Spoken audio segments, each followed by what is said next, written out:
Hello, my name is Max Green, and today I'll be presenting cooperative model-based reinforcement learning for approximate optimal tracking.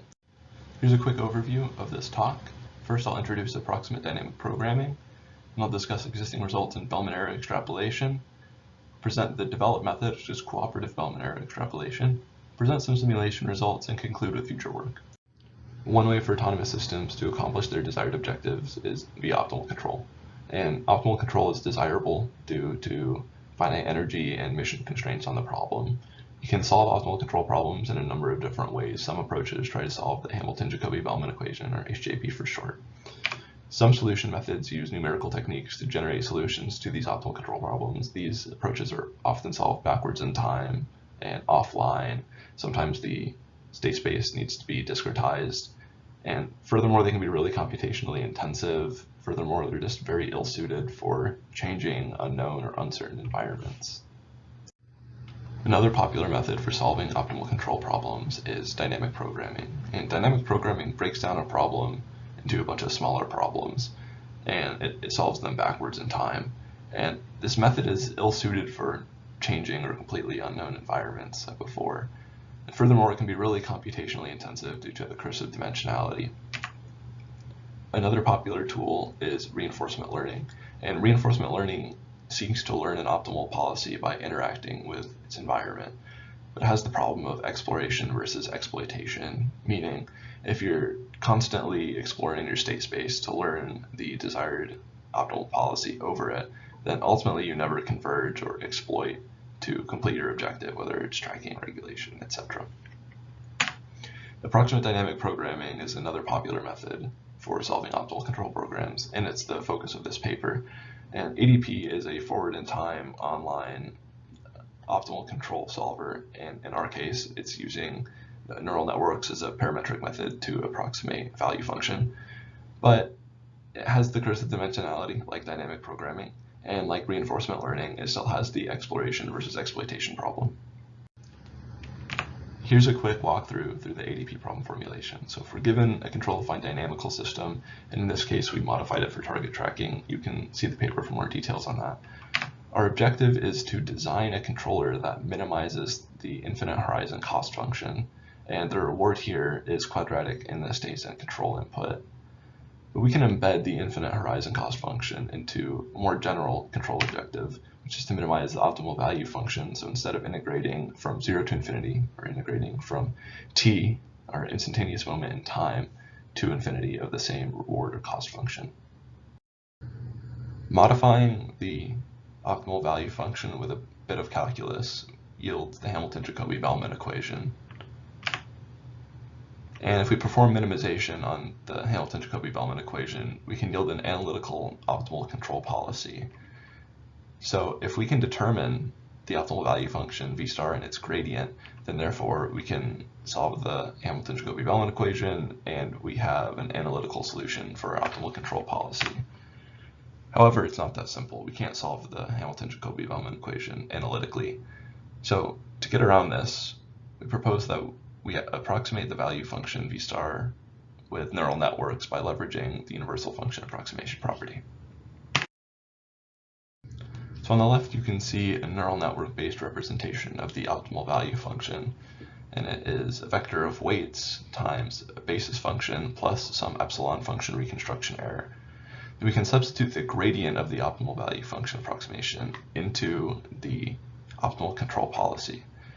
However, the weights W are not known a priori, so we have to make some initial guess. So we introduce two terms, a critic weight estimate and an actor weight estimate, and we want these weights to converge to W.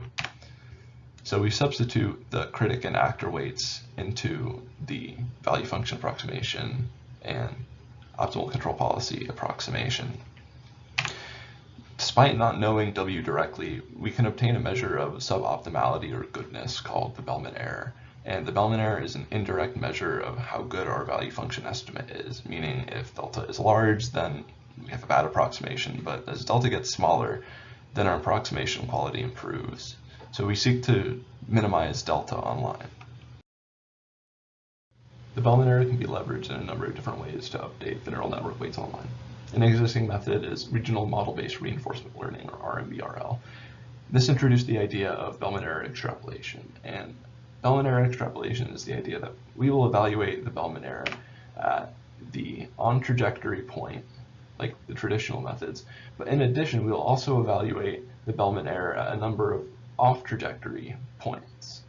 And doing so enables a regional value function approximation over the region where you place the extrapolation points. The downside is that it's very computationally expensive to determine the Bellman error at each of these off-trajectory points and update the neural network weights accordingly.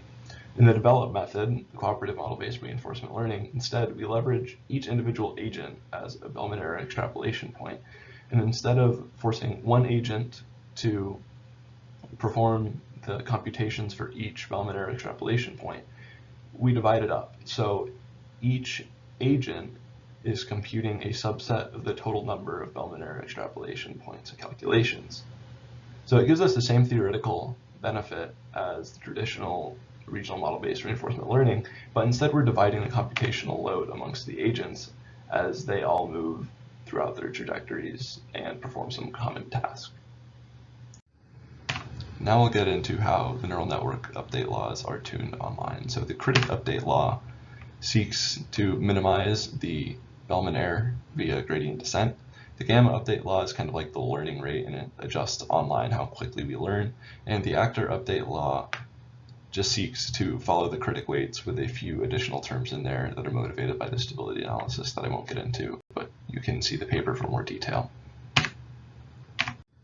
You might be wondering where some of the terms come from in these weight update laws, and really it's just from the on-trajectory points and the off-trajectory points simultaneously as shown here. And both the on and off-trajectory points are treated identically in the model-based reinforcement learning method to update the weights online. Now if we return back to the idea of cooperative model-based reinforcement learning that I presented a few slides before, we may have a set of homogeneous or identical agents performing the identical task. And you can see they have clusters that you can see with the red circles that are around each agent, which is represented by a circular dot. And the x's represent Bellman error extrapolation points. So you can see that only a small number, a subset of the total number of Bellman error extrapolation points are assigned to each agent. And each agent will compute their own and local Bellman error extrapolation data. And this Bellman error data will be fed into a global update law policy, which then is used to modify the actor and critic weight estimates that the agents know. And here's an alternative view of what the developed method does. And the trajectory data from each Bellman error extrapolation point flows into the agent.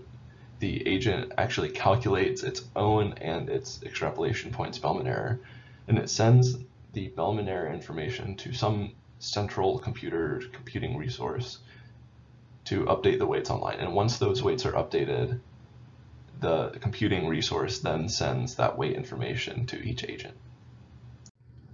There's a number of assumptions that we have to make in this paper, but this is the primary one that is motivated by cooperative Bellman error extrapolation.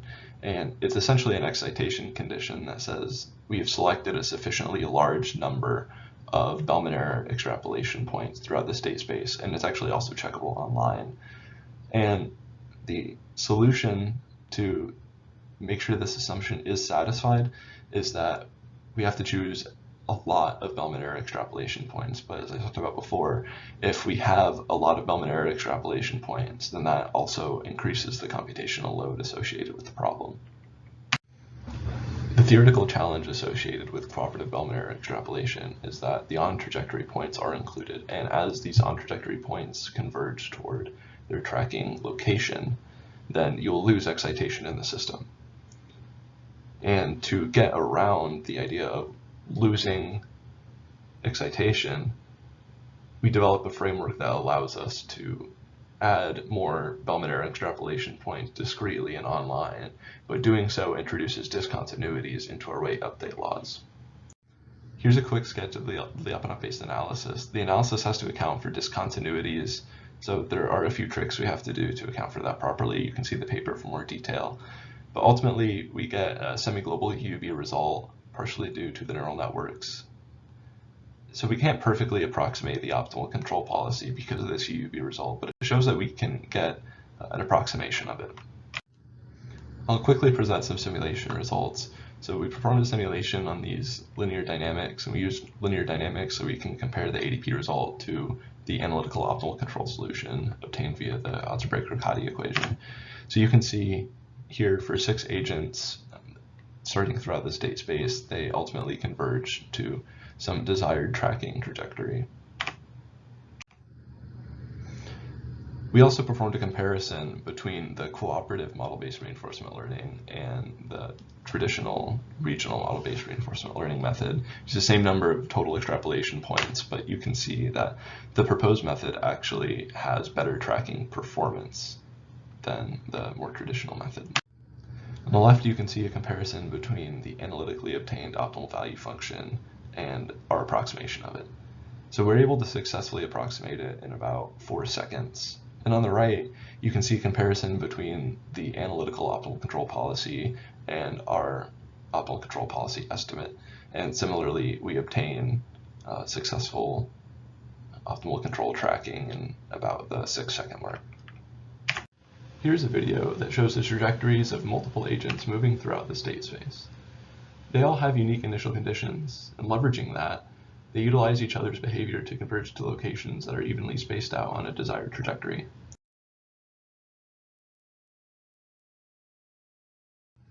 Our future work is to extend this result from homogeneous agents to heterogeneous agents. This raises the question of how to use approximate dynamic programming to train multiple nonlinear, possibly heterogeneous agents to accomplish a common task. Thanks for watching our presentation.